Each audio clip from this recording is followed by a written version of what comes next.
NCP এককভাবেই তার সমস্ত সাংগঠনিক এবং নির্বাচনী প্রস্তুতি গ্রহণ করতেছে।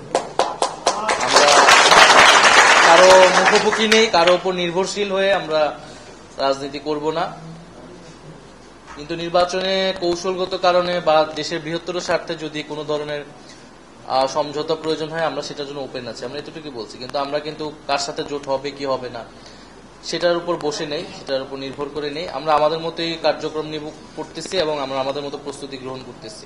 বসুন্ধরা ডায়াপেন্ট এখন আরো উন্নত। এই হট এয়ার থ্রো টপশিট দ্রুত শোষণ করে সোনামণিকে দেয় কোমল অনুভূতি।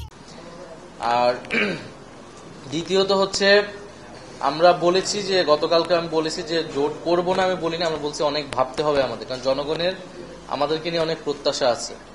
আমাদেরকে তারা একটা স্বতন্ত্র জায়গায় দেখতে চায় এবং পুরনো দলগুলোর প্রতি জনগণের অনীহা আছে।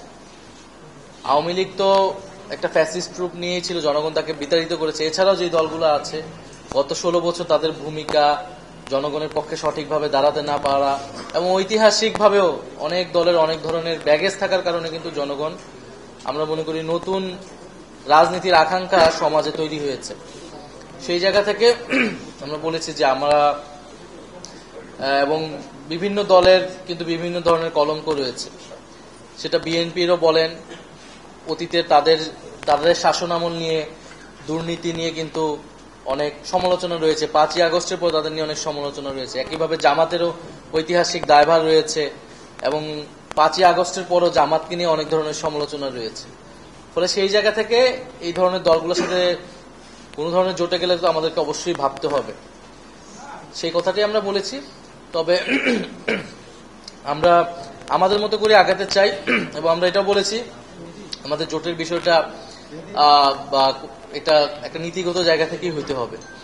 জুলাই সনদ বা বিচার বা গণ অভ্যুত্থানে প্রশ্নে বা নতুন বাংলাদেশের প্রশ্নে, সংস্কারের প্রশ্নের তাদের ভূমিকা কেমন, সেই জায়গায় যদি আমাদের সাথে কাজ আরো আমরা দেখি যে আমাদের কাছাকাছি রয়েছে, সেই বিষয়ে আমরা হয়তো চিন্তা ভাবনা করব।